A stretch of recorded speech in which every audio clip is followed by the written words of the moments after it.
Go ahead. Thank you, Jen. White House Chief of Staff Ron Klain retweeted a message yesterday, not once but twice, that inflation and supply chain issues are high-class issues.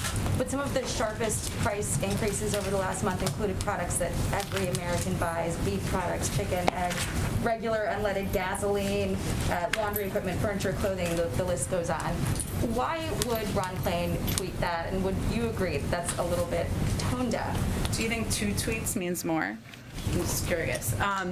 So just for context, what Ron Klain retweeted was a tweet from the former chairman of economic advisors, Jason Furman, where he said, for full context, which I think is important, most of the economic problems we're facing, inflation, supply chains, are high-class problems. What he went on to say is, we wouldn't have had them if unemployment rate was still 10%.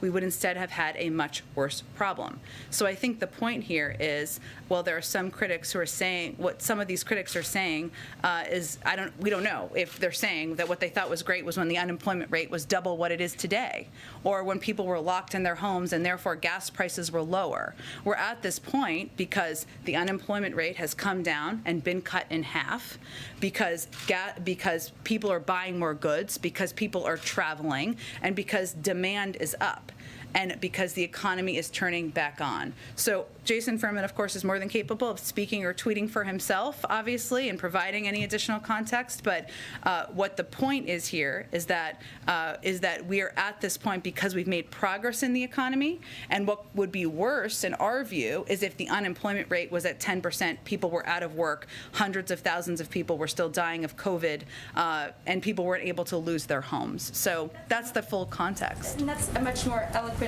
way of putting it than the high-class comment in that tweet. It's not the first time that Ron Klain's Twitter has drawn some sharp criticism. Is that something that the White House is addressing at all, given this pushback, this criticism? Are we addressing the Chief of Staff's Twitter habits? Yes. It is not a top priority, I would tell you, at this point in time. The Chief of Staff is out there speaking on his own accord to members of Congress, to the media frequently, as any Chief of Staff does. And I think it's important also for anyone here to be able to tout points that they find interesting. And that's the purpose of public speech. And then on the supply chain remedies that we were going through yesterday, there's been obviously some action from the White House in brokering these agreements, but the private sector is calling for more federal action on things like expanding commercial driver licenses, easing some restrictions. What is the hesitation? Why hasn't this happened yet? And is there any concern that if some of these actions aren't taken right now, at a certain point it'll become too late and this problem will just bottleneck further? They actually have been happening. So the Department of Transportation has been supporting state DMVs for months and months as they return to or even exceed pre-pandemic commercial driver's license issuance rates, which will allow more people to have commercial driver's license so that they can drive trucks and more trucks that can move goods across the country.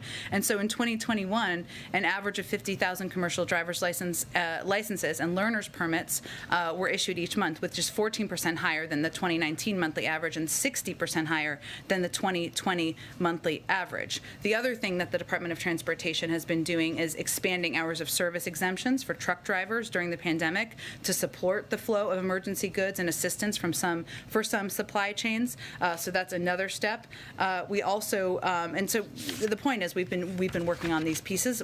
They've been in process, and what we announced yesterday was essentially an agreement between the labor unions, who are going to fill the hours, right, at these ports, an important bottleneck piece, as well as the suppliers who will be using the expanded hours, and the ports themselves, which will help move this forward quickly and help reduce some of the delays.